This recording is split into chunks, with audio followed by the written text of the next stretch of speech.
Today we're exposing the 50 best and worst outboard engines ever made. Mechanical marvels and absolute disasters that'll make your jaw drop. Did you know one manufacturer told customers to drill out their own cooling passages with power tools to fix chronic overheating? Yet that same era produced engines so bulletproof they're still running strong after 50 years.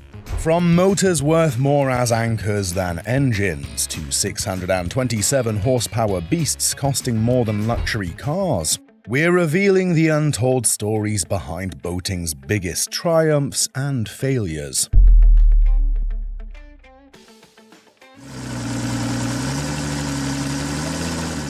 Let's kick things off with one of the most controversial engines in marine history, the Evinrude FICHT. Introduced in 1997, FICHT stood for Fuel Injection Controlled High Technology, but boaters quickly renamed it Fix It Constantly, Hurry Tomorrow. The FICHT was Evinrude's answer to EPA regulations, promising two-stroke power with four-stroke emissions. Direct fuel injection atomized fuel brilliantly. In theory.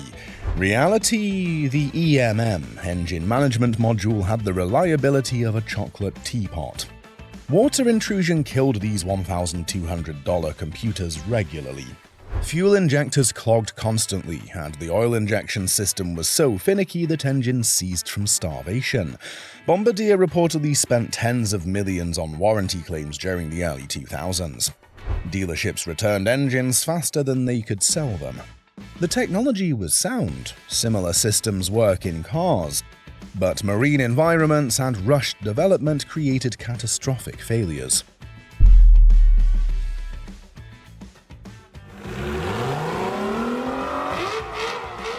The G2 was everything the FICHT should have been.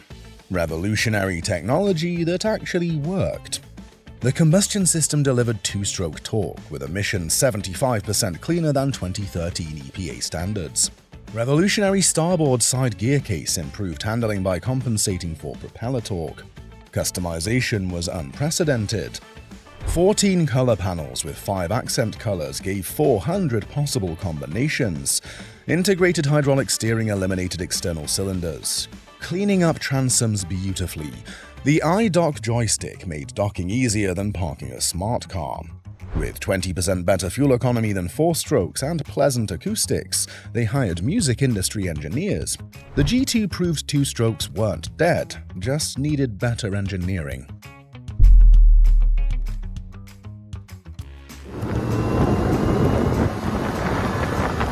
Mercury 600 HP Verado V12 is engineering insanity that works.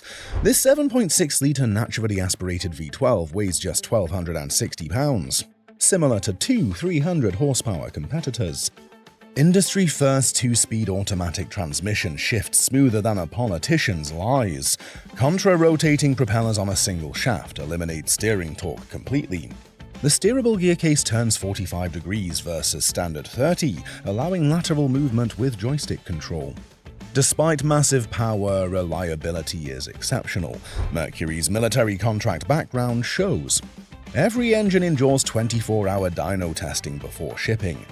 At $70,000 plus, buyers expect perfection and get it. This engine doesn't push the envelope, it incinerates it.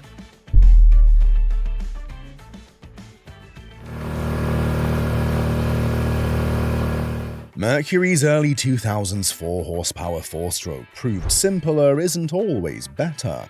The carburetor couldn't handle ethanol fuel. Jets clogged if you looked at them wrong. The fuel pump diaphragm had mayfly lifespan. Thermostat housing corroded faster than campaign promises disappear. Oil capacity was pathetic. 0.35 litres meant missing one change created knocking louder than debt collectors. The recoil starter position required yoga instructor flexibility for anyone over 5'6". Mercury dealers reportedly offered higher trade-in values for competitors' 4HP engines than their own. Nicknames included Mercury Misery and 4-Horse Apocalypse. Eventually fixed, but not before thousands suffered through ownership.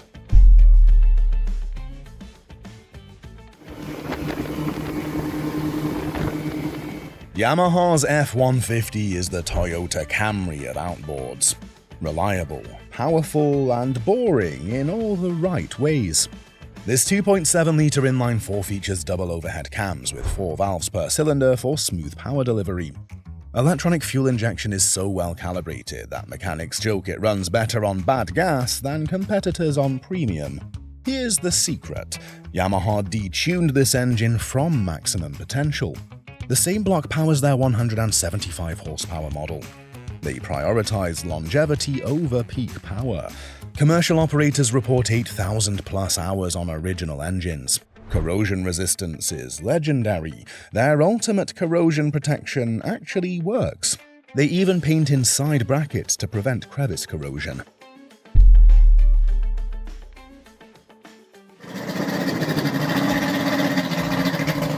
First generation Yamaha HPDI 200-225 engines were spectacular failures.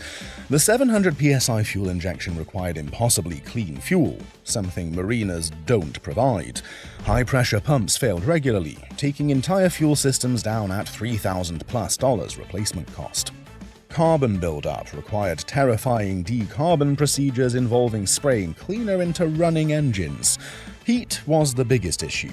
These ran hot enough to bake cookies on cowlings.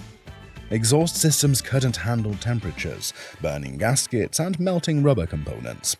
Yamaha eventually fixed everything, but not before earning a reputation hit that took years to recover. When Yamaha misses, they miss spectacularly. These engines proved that.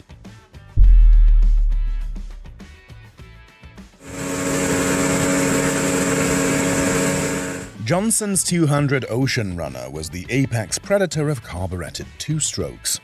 This 3.3-litre looper featured bulletproof simplicity, no complicated electronics, just 6 cylinders of raw power.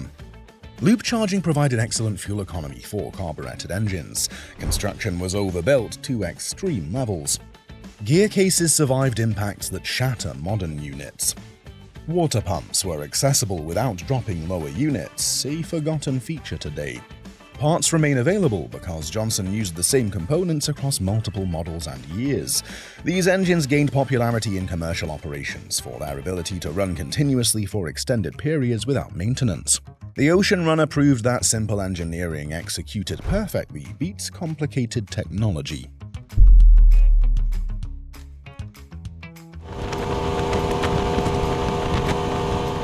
When Bombardier bought Johnson in 2001, they inherited some problematic models.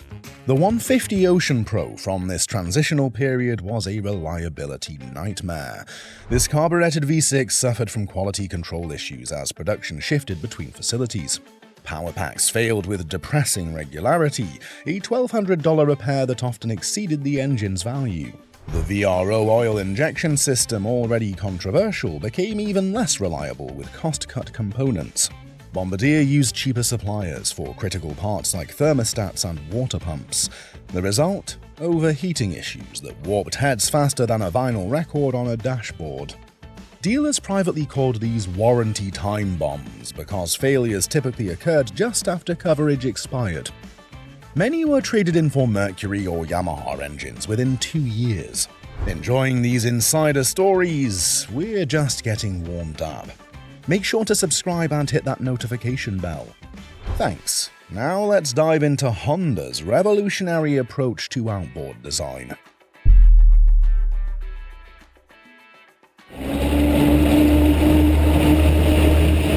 Honda's BF250 V6 represents everything Honda learned from automotive excellence. The 3.6-litre features VTEC. Yes, the same technology from screaming Civics, but here providing massive low-end torque with excellent cruise economy. Blast. Boosted low-speed torque advances ignition timing during acceleration, providing 60% more torque at 2,000 to 3,000 RPM. Boats plane faster than teenagers leaving family dinners. Lean burn technology improves fuel economy up to 20%. Here's the secret: Honda uses automotive-grade electronics potted in waterproof resin. While competitors chase weight reduction, Honda prioritized durability. The F-250s weigh 100 pounds more than competitors, but that's bulletproofing that pays reliability dividends.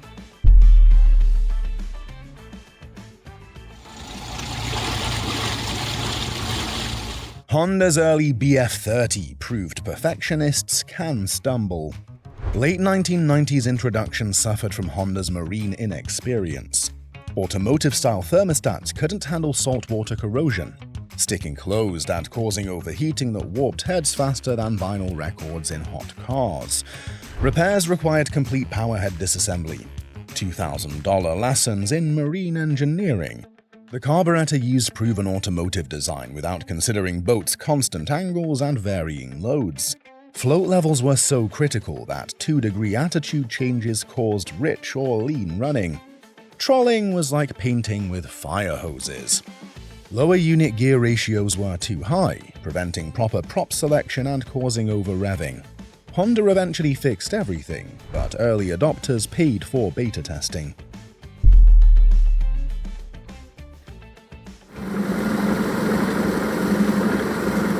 Chrysler's 70 HP from the 70s to 80s made British cars look reliable. These anchors masquerading as engines used magneto-ignition that generated spark as reliably as wet matches. Force by Chrysler branding was ironic. The only force was pulling starting cords 47 times. Cooling systems defied thermodynamics, with passages too small, causing chronic overheating. Chrysler's solution: drill out passages yourself with power tools. These engines developed such terrible reputations that one Florida mechanic joked about building artificial reefs from dead units. Corrosion was so severe that many became unsalvageable after just years. The 70 HP proved American manufacturing's malaise era extended to the water.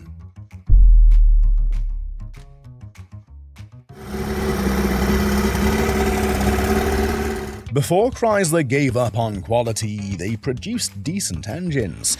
The early 1970s 105 horsepower was actually a rebadged Mercury built under license, explaining why it didn't spontaneously combust.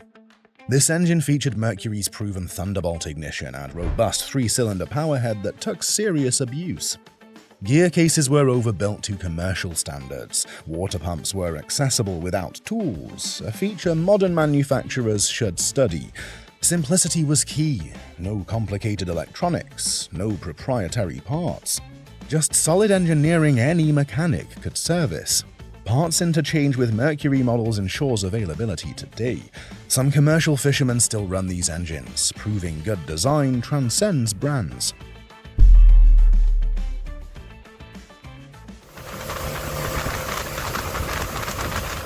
Suzuki's DF300AP is engineering without compromise. This 4.0-litre V6 features dual props. AP equals advanced propulsion that contra-rotate, eliminating steering torque while providing mountain goat grip. The real magic is lean burn control, monitoring engine parameters 1,000 times per second to optimize fuel mixture, up to 19% better economy than competitors. Suzuki pioneered offset drive shafts, moving them forward for better exhaust flow. This reduces back pressure, increases power, and lowers sound levels. Engineering elegance that makes competitors ask, why didn't we think of that? Dual water intakes with high-mounted pickups ensure cooling in shallow water. Technology learned from 100 miles per hour plus racing.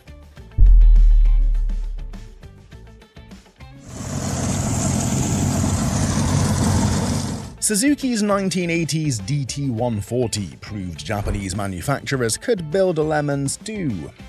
Attempting to increase displacement without strengthening components created reliability between terrible and catastrophic. Main bearing journals were too small, leading to spun bearings with depressing regularity. Fixes required align boring blocks, essentially rebuilding entire engines. Suzuki's solution: deny warranty claims and blame maintenance, even with perfect service records.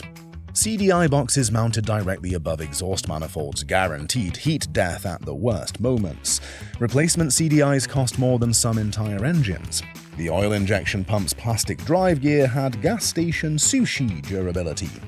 When it failed, not if, engines seized faster than divorce assets. Enjoying these winners and losers? Make sure to subscribe and hit that notification bell. Thanks. Now let's dive into another Japanese revolution.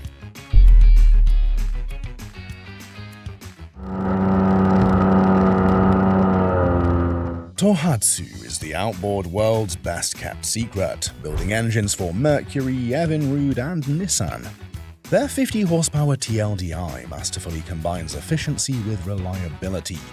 TLDI, two-stroke low-pressure direct injection, provides four-stroke fuel economy with two-stroke power to weight. Unlike failed high-pressure systems, Tohatsu's approach is bulletproof. Weighing just 237 pounds, 100 pounds less than competing four-strokes, the weight difference means better performance and economy. Direct injection runs on 100:1 oil mixture versus traditional 50:1, halving oil consumption. These engines are designed for 24/7 Asian commercial fisheries where downtime means starvation. Result? Overbuilt components that laugh at recreational use. 10,000+ hour engines still run strong.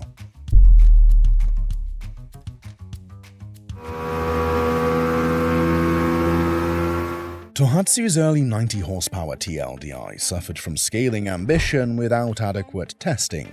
They took bulletproof 50 HP design and increased displacement, stressing components beyond limits. Connecting rods had overcooked pasta tensile strength. Crankshaft bearings specified for smaller engines couldn't handle increased loads, causing bottom-end failures requiring complete rebuilds. Fuel mapping was problematic. Using 50 HP ECU programming led to dangerous lean conditions at wide-open throttle. Several engines suffered catastrophic piston failures before identification. Fixes required ECU reflashing, if you found dealers with proper software. Tohatsu's response was admirable, extended warranties and free repairs, but early adopters served as involuntary beta testers, damaging 90-horsepower segment reputation.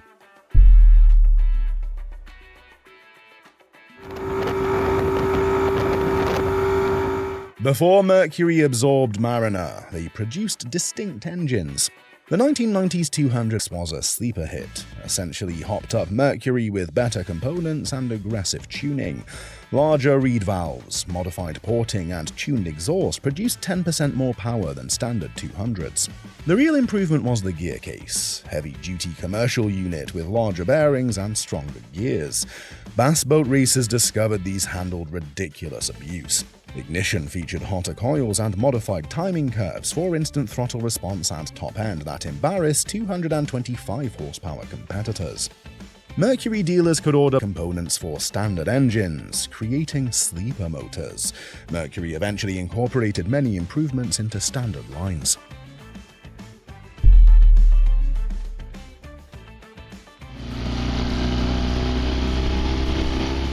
When Mariner rebadged Yamaha's 15 HP four-stroke in the early 2000s, they somehow ruined reliability. Base Yamaha was solid, but Mariner's cost-cutting created disasters. Chinese knockoff carburetors had jets drilled by apparently blind technicians, no two identical, making tuning impossible. Float valves leaked like government secrets, causing hydraulic lock that bent rods. Electrical systems were cheapened, with rectifier/regulators having ice cube heat dissipation. Failures took entire electrical systems down. CDI units were potted with material that cracked in cold weather, allowing moisture. Gear cases used inferior seals, failing within one season. Water intrusion was so common, mechanics recommended monthly oil changes. Mariner blamed improper maintenance, despite following their schedules.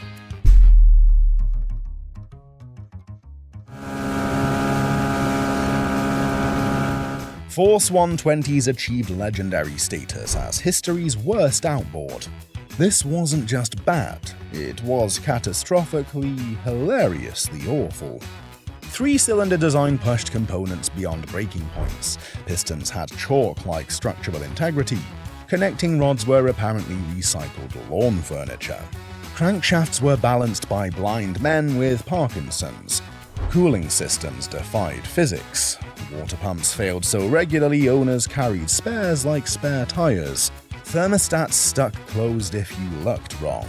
Heads warped at egg frying temperatures, which was constantly. Force 120s developed such terrible reputations that marine salvage operators joked they were worth more as anchors than engines. One Louisiana dealer allegedly offered more for dead engines than running ones.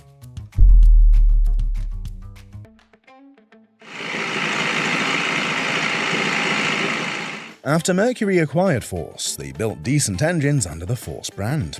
The 50 HP was essentially a detuned Mercury 60 at lower prices. This featured Mercury's proven two-cylinder design with bulletproof CDI ignition. Powerheads were identical except for carburetor jetting and exhaust tuning. Smart buyers figured out Mercury spec upgrades for $100 in parts. Special was the value proposition, 90% Mercury quality at 70% price. Parts interchanged completely, ensuring long-term support. Many still run today, proving good engineering transcends brand names. The 50 HP Force showed that even tarnished brands could produce quality when proper engineering and manufacturing standards were applied rather than cost-cutting.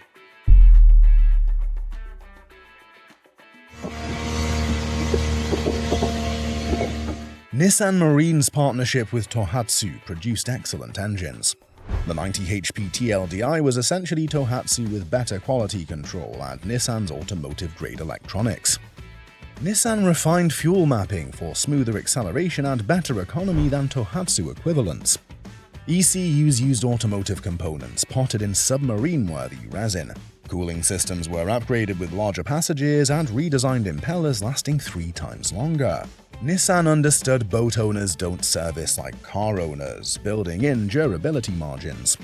Interesting fact, Nissan required extensive dealer training before selling these engines, resulting in better service and fewer warranty claims than any other TLDI.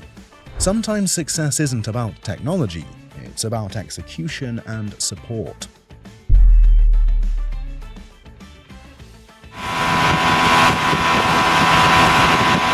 Nissan's late 1990s attempt at building their own large two-stroke failed spectacularly. The 140 horsepower used unusual 90-degree V4 configuration, creating severe vibration. Nissan's solution? Complex balance shaft systems adding weight and complexity. When balance shaft bearings failed, often, repair costs exceeded engine value. Fuel systems were particularly problematic. Automotive carburetors modified for marine use couldn't handle constant angles and vibration. Fuel foaming was so bad engines randomly lost power, earning the nickname Nissan Surprise. Worse was parts availability, proprietary components not shared with Tohatsu. When Nissan exited US marine markets, parts became unobtainium. Perfectly good engines were scrapped over $50 gaskets.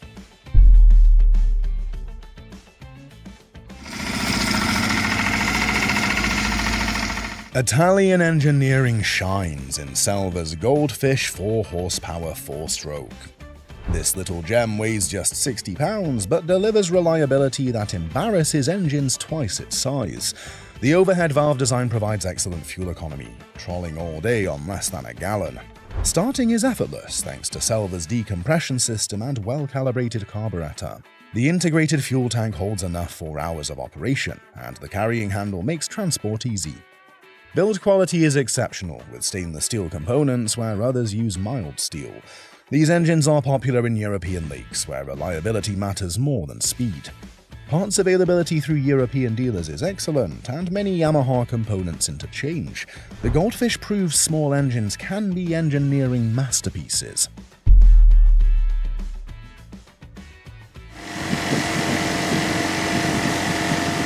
Selva's Dorado 50 HP EFI proved that adding fuel injection to a mediocre engine creates an expensive mediocre engine. The electronic fuel injection system was temperamental, requiring dealer-only diagnostic tools that few North American shops possessed. When sensors failed, and they failed often, the engine went into limp mode or refused to start entirely. The ECU had the water resistance of a sugar cube, despite being mounted in a supposedly sealed box.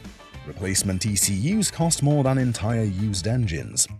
The cooling system was marginal for a 50 HP engine, leading to overheating when pushed hard.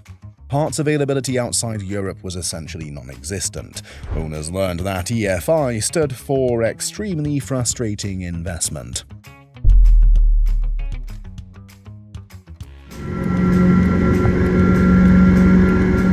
Seven Marine's 557 horsepower V8 represents peak American excess done right. Based on a Marinized GMLS7 engine, this 7-liter monster delivered supercar power with surprising refinement. The closed cooling system maintained optimal temperatures using technology borrowed from NASCAR. The ZF transmission shifted with precision that embarrassed traditional outboard gear cases. Counter-rotating props eliminated steering torque while providing incredible grip. Despite the power, these engines were surprisingly smooth thanks to careful balancing and sophisticated motor mounts. At $65,000 each, they weren't cheap, but commercial operators appreciated the reliability. Many consider this Seven Marine's best achievement before their unfortunate closure. Before perfecting their V8 outboards, Seven Marine's 527 HP prototype series suffered from ambitious engineering exceeding practical execution. These early engines used problematic supercharger systems that couldn't handle marine environments. Belt drives failed in salt spray, intercooler pumps clogged with marine growth, and boost control solenoids corroded faster than political promises. The cooling system, borrowed from automotive applications, couldn't handle sustained high-speed operation. Several prototypes suffered catastrophic failures during testing, including one that allegedly launched a piston through the cowling. Parts were handmade and astronomical in cost. Only about 20 were sold before Seven Marine redesigned everything. Owners of these early units essentially paid $60,000 to be beta testers. Most were quietly bought back and destroyed.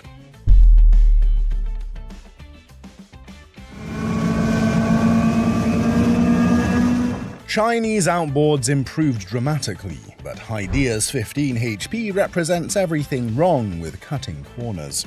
Sold under dozens of Amazon brand names, all equally terrible. Castings look like beach sand molds. Machining tolerances are suggestions. I've seen 3mm connecting rod length variations in the same engines. Pistons apparently made from recycled beer cans based on melting points. Carburetors are cost-cutting masterpieces, jets drilled by hand with rusty nails. Floats made from ethanol-dissolving foam, needle valves seal like screen doors. Starting requires more pulls than casino slots with worse success odds. At $600 new, these teach valuable lessons about getting what you pay for. Perfect for learning repair, something always needs fixing.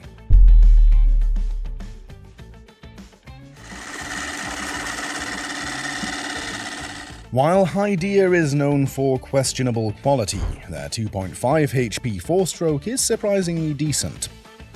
At under $500 new, it's a disposable engine that actually works.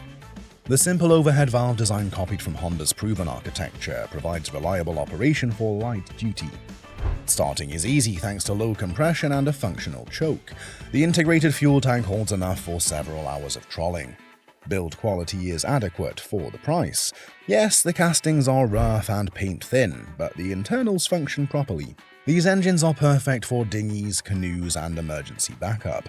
When something inevitably breaks, the whole engine costs less than a major repair on a premium brand. Sometimes good enough truly is good enough. Still with us and wondering what's up next? Volvo and outboards, you say? Now that sounds intriguing. Make sure to subscribe and hit that notification bell. Okay, squeezing this in with a technicality, just as the brand owner and ultimately killer, the 7 Marine 627 did fall under Volvo for a short time, and let me tell you, that engine was an absolute beast.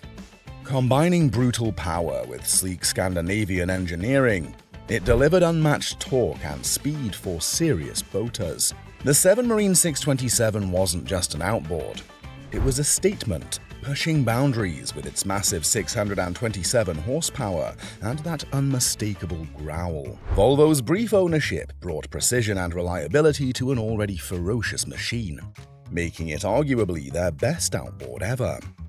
For adrenaline junkies and boat lovers alike, it was simply legendary, and then they killed it.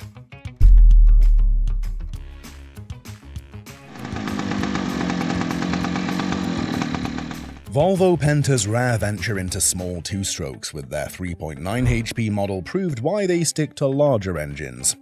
This Swedish disaster combined Scandinavian pricing with Chinese quality. The engine vibrated so severely that fuel frothed in the carburetor, causing constant stalling.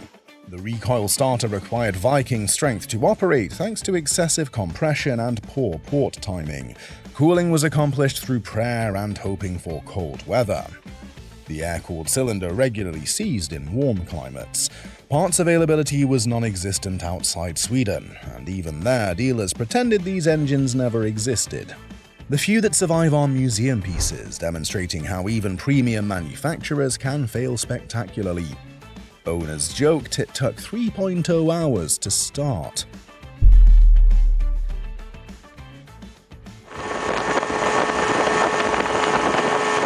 Parson claims their 90 horsepower is a Yamaha clone. If clone means vaguely resembles from 100 yards, then sure. This engine proves copying homework doesn't work without understanding assignments. Castings are rough enough for cheese grating. Cooling passages apparently drilled by trained termites. Paint flakes if you sneeze nearby.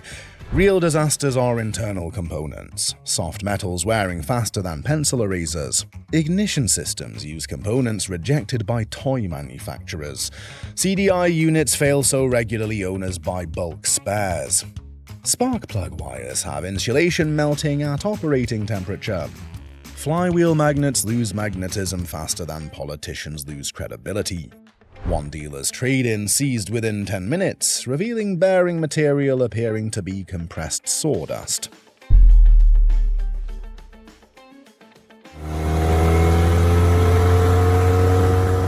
Parsons' 9.8 HP 4-stroke is their sweet spot. Complex enough to be useful, simple enough to work reliably. This Honda clone delivers adequate power for dinghies and small fishing boats at a price that won't break the bank. The overhead valve design provides decent fuel economy and relatively quiet operation. Starting usually requires only 2 to 3 pulls when properly maintained. The integrated fuel tank eliminates fuel line problems common on portable engines. At around $900 new, it occupies the space between throwaway Chinese junk and expensive Japanese reliability. Parts are readily available on eBay and Amazon. Many sailing clubs use these as rescue boat engines because they're cheap to buy and maintain. Perfect for boaters who need basic reliability without premium pricing.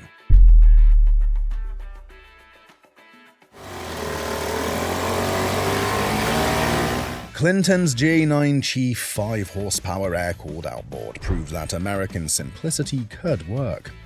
This basic engine featured magneto ignition that never needed batteries, making it perfect for remote fishing. The recoil starter was bulletproof. Pull once, run all day. Air cooling eliminated water pump failures and freeze damage. At just 28 pounds, it was genuinely portable. The integrated fuel tank held enough for hours of trolling, parts interchanged with Clinton's successful chainsaw engines, ensuring availability. These engines powered thousands of rental boats because they simply refused to die. Commercial operators loved them for their ability to survive neglect and abuse. The J9 proved that sometimes less technology equals more reliability. Clinton's A400 represented everything wrong with cost-cutting. This water-cooled disaster overheated constantly due to undersized cooling passages and a water pump impeller made from mystery rubber that dissolved in salt water.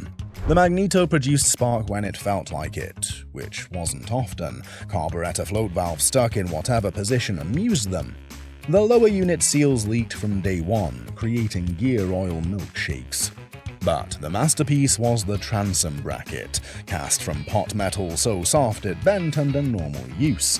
Paint flaked off, revealing instant rust. Clinton's warranty was essentially good luck with that. These engines gave Clinton such a bad reputation that they exited the outboard market entirely. Zong Shen's 20 HP 4-stroke attempted to compete with Japanese reliability but delivered Chinese chaos. The engine's valve train sounded like a bag of marbles in a blender due to excessive clearances and soft cam lobes. Oil consumption was measured in quarts per hour rather than hours per quart. The electrical system featured connectors that corroded before leaving the factory. CDI units failed if exposed to humidity above 30%. The gear case used metal so soft that gears wore into perfect circles within 50 hours. Cooling passages were apparently designed by someone who failed fluid dynamics twice. Props would spin freely in gear thanks to clutch dog materials resembling compressed cardboard. At least parts were cheap, because you'd need lots of them. Against all odds, Zong Shen's 5-horsepower 2-stroke is actually functional. This simple air-cooled engine delivers basic propulsion without pretense. At £35 and $400 new, it's lighter than most tackle boxes and cheaper than a good fishing reel. The design is so basic that there's little to go wrong. Points ignition, simple carburetor, manual start. Yes, it vibrates like an unbalanced washing machine and sounds like an angry mosquito, but it runs. Parts cost pennies and are available everywhere Chinese goods are sold, perfect for duck hunters who need something expendable or commercial operations in developing nations. Sometimes the worst technology executed simply beats the best technology executed poorly. This engine proves that principle. Wondering what the future of outboards looks like? Wait no further. Hit that like button and sit tight for a look into some bright innovation. Torqeedo's Deep Blue 50R represents the pinnacle of electric outboard technology. This 50 kilowatt, 80 horsepower equivalent monster proves electric power can compete with gasoline. The fully integrated system includes sophisticated battery management, regenerative charging while sailing, and a safety system that makes NASA jealous. With 61.8 kilowatt peak output, it delivers instant torque that launches boats onto plane faster than comparable gas engines. Range anxiety disappears with proper battery banks, providing 40+ nautical miles at cruise speeds. The complete waterproof design and state-of-the-art monitoring technology with pilot line safeguards against short circuits. Maintenance consists of occasionally checking the prop. No oil changes, winterizing, or spark plugs. At $40,000 plus without batteries, it's expensive, but commercial operators appreciate zero emissions and near-silent operation. Ganz solide Bugwelle hinter sich hat sie, Heckwelle. Torqeedo's original Travel 503 from the early 2000s proved that pioneering electric technology meant customers were beta testers. This 2-horsepower equivalent outboard suffered from first-generation lithium battery problems. Range measured in minutes, not hours. The integrated battery weighed more than the motor itself, yet provided less runtime than a politician's promise. Early control electronics were temperamental, randomly cutting power to preserve battery life just when you needed thrust most. Water resistance was theoretical. Several units suffered electrical failures from spray. Replacement batteries cost more than buying a new gas outboard. The motor shaft was too weak for the torque, leading to bent shafts. While Torqeedo eventually perfected the Travel series, these early adopters paid premium prices to debug German engineering. Most ended up as garage decorations.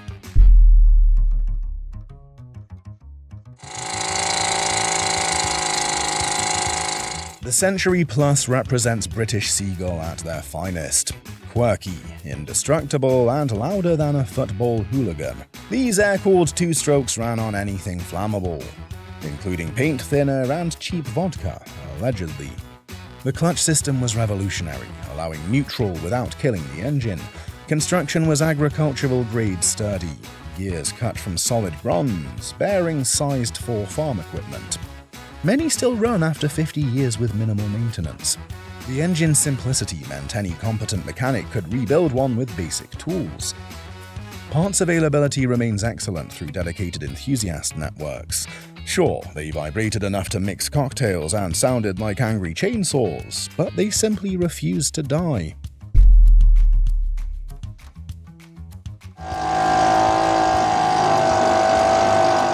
The Silver Century was Seagull's attempt at modernization that missed everything people loved about their engines. They added water cooling, poorly implemented, a recoil starter that jammed constantly, and improved carburation that made starting impossible.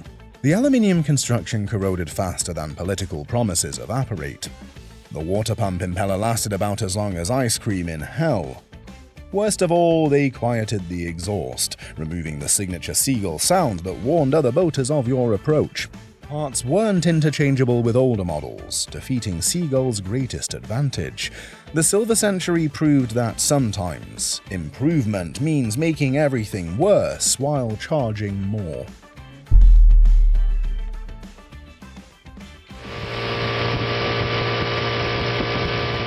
The Scott Atwater 16 HP twin was the Cadillac of 1950s outboards. Smooth, powerful, and built like a bank vault. The opposed twin-cylinder design ran vibration-free, a revelation when competitors shook like paint mixers. The shift mechanism was butter smooth, using a dog clutch design copied by everyone afterward. These engines featured the Baylor-matic water pump that automatically drained the lower unit, preventing freeze damage. Power delivery was linear and predictable, making them favorites for water skiing. The ignition system was bulletproof, using points that lasted decades. Many still run today, testament to overbuilt construction. Collectors pay premium prices for clean examples, recognizing these as the pinnacle of 1950s engineering.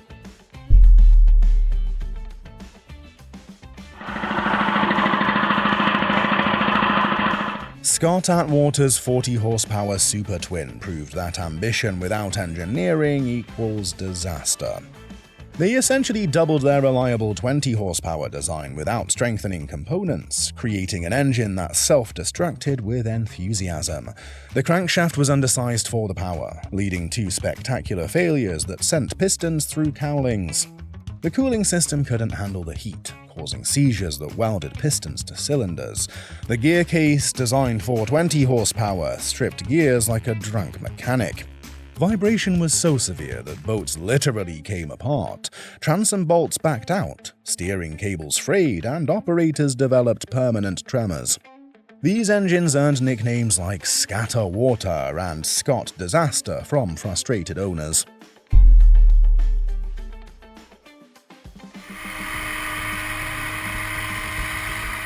The Gale Sovereign 35 horsepower was Outboard Marine Corporation's budget brand done right, using proven OMC technology in a simplified package. These engines delivered reliability at working-class prices. The three-cylinder design provided smooth power without the complexity of larger engines. The fuel system was simple but effective, a single carburetor that rarely needed adjustment. The lower unit was overbuilt, using gears from OMC's commercial engines. These engines were popular with commercial fishermen who needed dependable power without fancy features. Parts interchanged with Johnson and Evinrude models, ensuring long-term support. The Sovereign proved that budget doesn't have to mean bad when engineering priorities are correct. Many still provide reliable service after 60-plus years.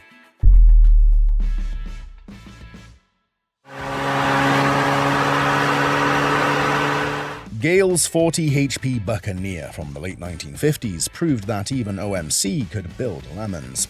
This two-cylinder nightmare suffered from connecting rods made from metal softer than butter. They'd stretch under load, eventually punching through the block like angry fists. The magneto ignition system generated spark occasionally, when it felt like it. Water pump impellers disintegrated faster than campaign promises, leading to overheating that warped heads into modern art sculptures.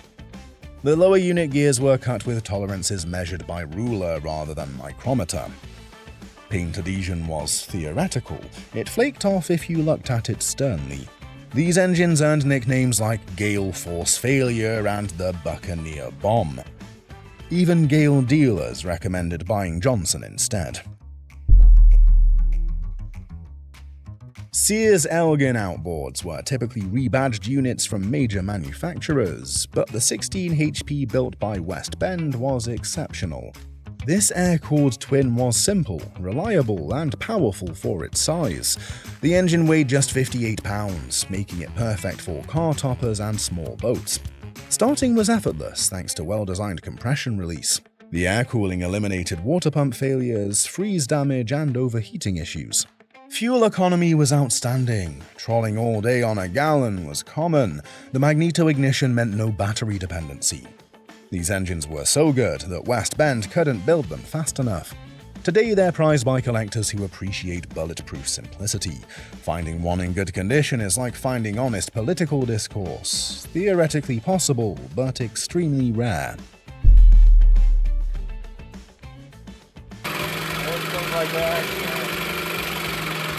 Sears Elgin 5 HP, built by West Bend in the early 1960s, proved that department stores should stick to selling clothes.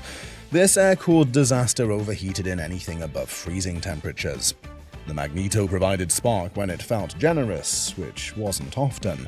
The recoil starter rope had the durability of wet tissue paper. Carburetor jets clogged if you thought about ethanol fuel.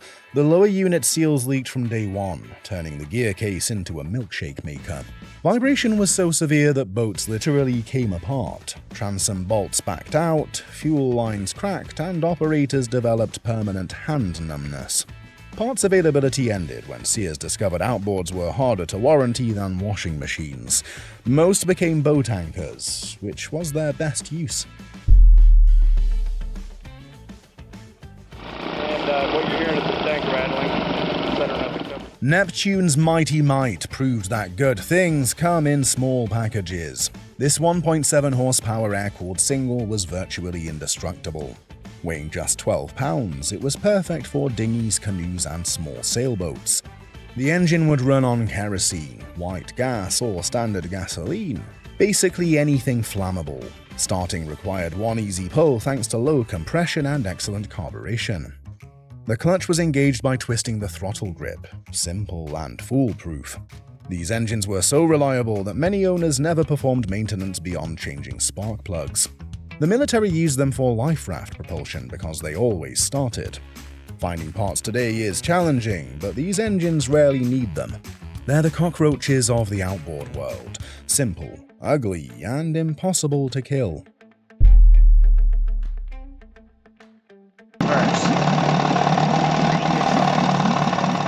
Neptune's AA45HP from 1948 to 1951 was their attempt at a powerful outboard that proved power means nothing without reliability.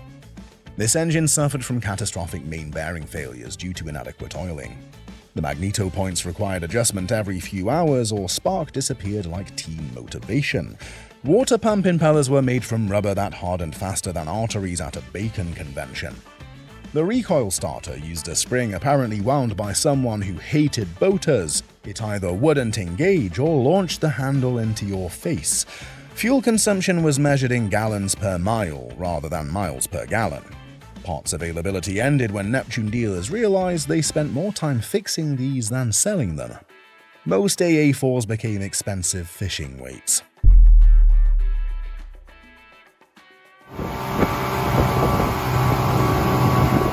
Before OMC's bankruptcy, they produced some fantastic engines. The late 1990s 225 Ocean Pro was a torque monster, making competitors nervous. This V6 looper used refined loop charging technology, providing exceptional hole shot. The engine featured OMC's proven VRO system that, despite internet horror stories, was bulletproof when properly maintained with quality oil. The tuned exhaust system resulted from extensive acoustic research, creating an exhaust note that was music to performance enthusiasts. Power delivery was so linear that boat manufacturers redesigned hulls to handle the torque. OMC used precision casting processes, creating smoother water passages for better cooling. Commercial operators loved these engines for their ability to run hard all day without complaint. Parts remain readily available through the extensive OMC aftermarket network.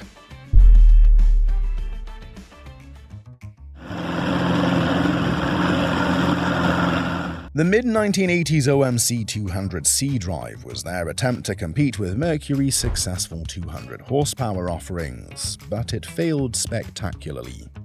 This cross-flow V6 suffered from chronic overheating due to inadequate water passage design. The pistons ran so hot they developed stress cracks after just 200 hours. Compression varied wildly between cylinders due to poor manufacturing tolerances, making the engine shake like a paint mixer.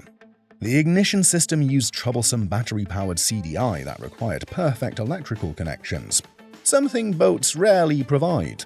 Fuel consumption was astronomical, earning nicknames like floating gas pump. OMC eventually redesigned the engine completely, but not before thousands of angry customers switched brands. These engines now serve primarily as artificial reefs. Every manufacturer builds both gems and garbage. Even Honda stumbled. Even Force accidentally succeeded. The key is knowing which to embrace and which to avoid. Hit subscribe for next week's video. Until then, fair winds and following seas. Unless you own a Force 120.